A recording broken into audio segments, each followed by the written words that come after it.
କେନ୍ଦୁଝର ଜିଲ୍ଲା ଯୋଡ଼ା ସହରରେ ଆଦିବାସୀ ସମାଜ ତରଫରୁ ଭଗବାନ ବିର୍ସା ମୁଣ୍ଡାଙ୍କ ଜନ୍ମ ଜୟନ୍ତୀକୁ ଆଦିବାସୀ ଗୌରବ ଦିବସ ଭାବେ ଖୁବ୍ ଧୁମଧାମରେ ପାଳିତ ହୋଇଯାଇଛି। ଏହି ଅବସରରେ ସର୍ବପ୍ରଥମେ ଯୋଡ଼ାସ୍ଥିତ କଳା ପାହାଡ଼ରେ ଥିବା ବିର୍ସା ମୁଣ୍ଡାଙ୍କ ପ୍ରତିମୂର୍ତ୍ତିରେ ମାଲ୍ୟାର୍ପଣ କରିବା ସହ ପାରମ୍ପରିକ ରୀତିନୀତିରେ ପୂଜାର୍ଚ୍ଚନା କରାଯାଇଥିଲା।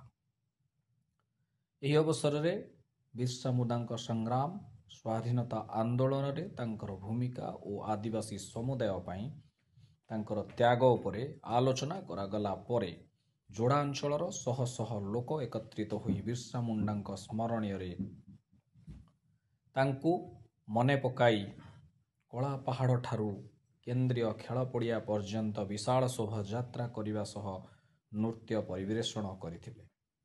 ପରବର୍ତ୍ତୀ ସମୟରେ କେନ୍ଦ୍ରୀୟ ଖେଳ ପଡ଼ିଆଠାରେ ଭଗବାନ ବିର୍ସା ମୁଣ୍ଡାଙ୍କ ଜୀବନୀ ଉପରେ ଏକ ସଭାର ଆୟୋଜନ କରାଯାଇଥିଲା।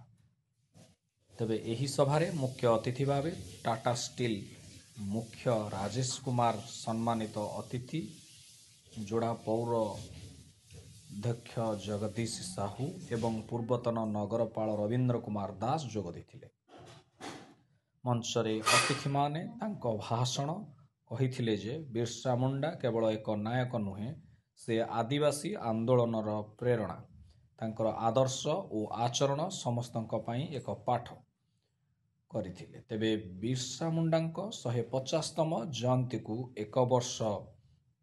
ଏହି ବର୍ଷ ଜନଜାତି ଗୌରବ ଦିବସ ଭାବେ 3 ଦିନ ଧରି କେନ୍ଦ୍ରୀୟ ଖେଳ ପଡ଼ିଆଠାରେ କଳା ଏବଂ ସାଂସ୍କୃତିକ କାର୍ଯ୍ୟକ୍ରମ କରାଯିବାର ଆୟୋଜନ କରି ଆଦିବାସୀ ହୋ ସମାଜର ସଭାପତି ସଞ୍ଜୀବ ମୁଣ୍ଡା କହିଛନ୍ତି। ସମାରୋହ ଶେଷରେ ବିର୍ସା ମୁଣ୍ଡାଙ୍କ ଭାବନାରେ ଅନୁସରଣ କରିବା ଓ ସମାଜରେ ନିଷ୍ଠାର ସ୍ଥାପନ ଉପରେ ଜୋର ଦିଆଗଲା। Bureau report.